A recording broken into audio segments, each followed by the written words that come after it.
The sliding glass doors open. The long-haul flight is over. Passengers stretch, smile, check their phones, already imagining beaches, business meetings, or reunions with friends. For most travelers, this moment is the finish line. But for some Americans landing in Australia, it's the beginning of a nightmare they never saw coming.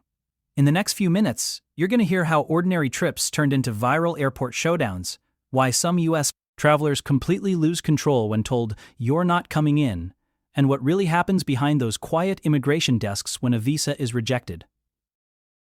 Welcome back to my channel. If you're new here, please subscribe, like my video, and turn on notifications so you don't miss our next update. This isn't just about one bad day at the airport. It's about expectations colliding with reality, about assumptions that crumble under fluorescent lights, and about a border system that does not bend, no matter how loud the protest. Welcome to the story that's setting social media on fire. Australia has always sold itself as welcoming, relaxed, and friendly. Sun, surf, opportunity. For many Americans, there's an unspoken belief that showing up with a U.S. passport is enough.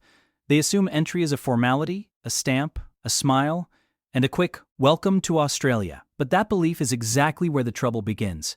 In recent months, more Americans have been denied entry at Australian airports, and the reactions have been explosive.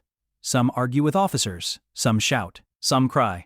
Some pull out their phones recording every second, convinced they're victims of an injustice. Those clips spread fast, turning private immigration decisions into public spectacles. What they don't realize is that Australia's border control doesn't operate on vibes, opinions, or nationality. It operates on rules. And when those rules are broken, the answer is final. Imagine stepping off a 14-hour flight into Sydney. You're exhausted but excited. You're here for work, or maybe to see how things go. At immigration, the officer looks calm, professional, almost friendly. They ask a few questions. Where are you staying? How long will you be here? What's the purpose of your visit? At first, the traveler answers casually. Tourism, visiting friends, maybe checking out job opportunities. That last sentence is where the mood changes. The officer pauses, types something, asks more questions. The line behind you grows longer. You start sweating. You insist you're just visiting. The officer doesn't raise their voice. They don't argue. They simply ask you to step aside. Minutes turn into an hour. You're led into a quiet room with no windows and uncomfortable chairs. Your phone buzzes with messages from friends asking where you are. Then the words drop like a hammer. Your visa does not allow this activity. You will not be granted entry. For some Americans, this is the moment they snap. Disbelief comes first. There has to be a mistake. You explain again. You raise your voice just a little. You mention how much money you've spent. You say you didn't know. You say you're American. That's when the anger kicks in. Videos show travelers pacing, demanding supervisors, accusing officers of discrimination, threatening lawyers, even calling the situation unconstitutional. Some yell that they'll expose Australia online. Others insist they'll never come back. But here's the part that surprises most people. None of that changes the outcome. Australian Border Force officers are trained for this. They've heard every argument. They know that emotion does not override immigration law. Once a decision is made, it's done. The traveler is escorted back, often to the same plane they arrived on, sometimes after hours of waiting in a holding area. The vacation never begins. The business deal never happens. The dream collapses at the border. So why does this keep happening? Many Americans don't realize that Australia requires a valid visa for entry, even for short stays. Others misunderstand the difference between tourism and work. Saying you plan to network, freelance, or look for opportunities can be enough to trigger a refusal if your visa doesn't allow it. There's also a cultural gap. In some countries, immigration feels flexible. In Australia, it is not. Officers are not there to negotiate. They are there to assess risk, compliance, and intent. Social media doesn't help.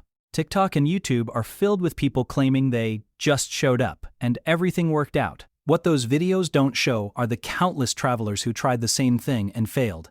When Americans arrive expecting special treatment and instead meet strict enforcement, the emotional whiplash can be intense. The phone comes out, the camera starts rolling. Suddenly, a private interaction becomes content.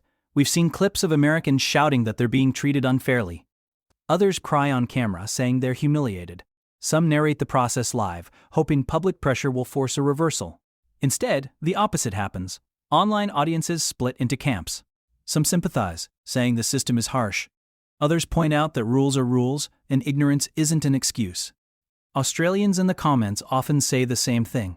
This happens to everyone, not just Americans. The outrage fuels the algorithm, the story spreads, and the traveler becomes known not for where they went, but for where they were refused. Australia is an island nation with some of the strictest border controls in the world. These rules didn't appear overnight. They're designed to protect jobs, security, and immigration integrity. From their perspective, letting someone in who plans to work illegally or overstay isn't a small mistake. It's a risk. And when an officer believes that risk exists, they act immediately. There's no dramatic courtroom moment, no appeal at the counter, no exception because of nationality. That calm, controlled response can feel cold to someone who expected flexibility.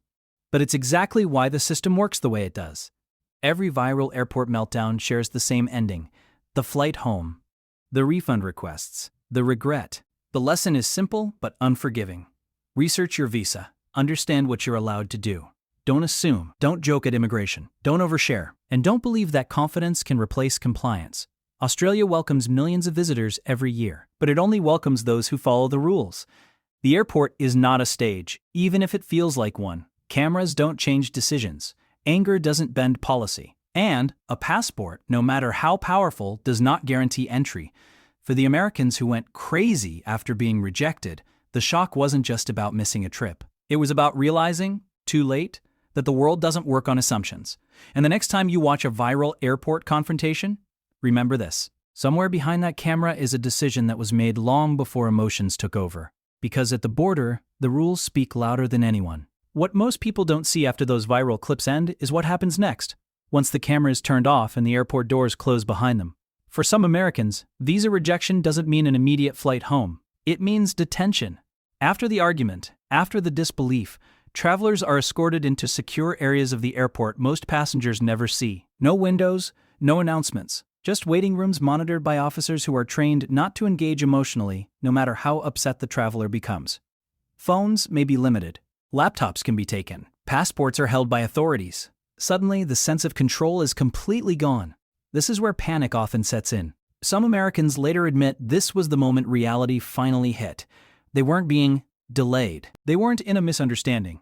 They were officially refused entry into Australia, and the system was already moving to remove them. Flights had to be rebooked at their own expense. Missed connections meant overnight stays under supervision. And every outburst, every raised voice, only made the process slower. Former travelers have described the shock of realizing that arguing actually works against you. Australian border officers document behavior. Aggression, hostility, or non-cooperation can be recorded and used to justify future refusals. What felt like standing up for yourself in the moment can quietly close doors for years. Even more surprising is how small the original mistake often was. One casual comment about doing freelance work. One vague answer about accommodation. One honest but poorly worded explanation that triggered suspicion. And once that line is crossed, there's no reset button. By the time these Americans are finally escorted back onto a plane, exhaustion replaces anger. The adrenaline fades. What's left is embarrassment, financial loss, and the harsh realization that borders don't negotiate. And that's the part that never makes it to TikTok. Because the real story isn't the meltdown at the counter. It's the long, silent journey home, knowing that one misunderstanding at an Australian airport changed everything.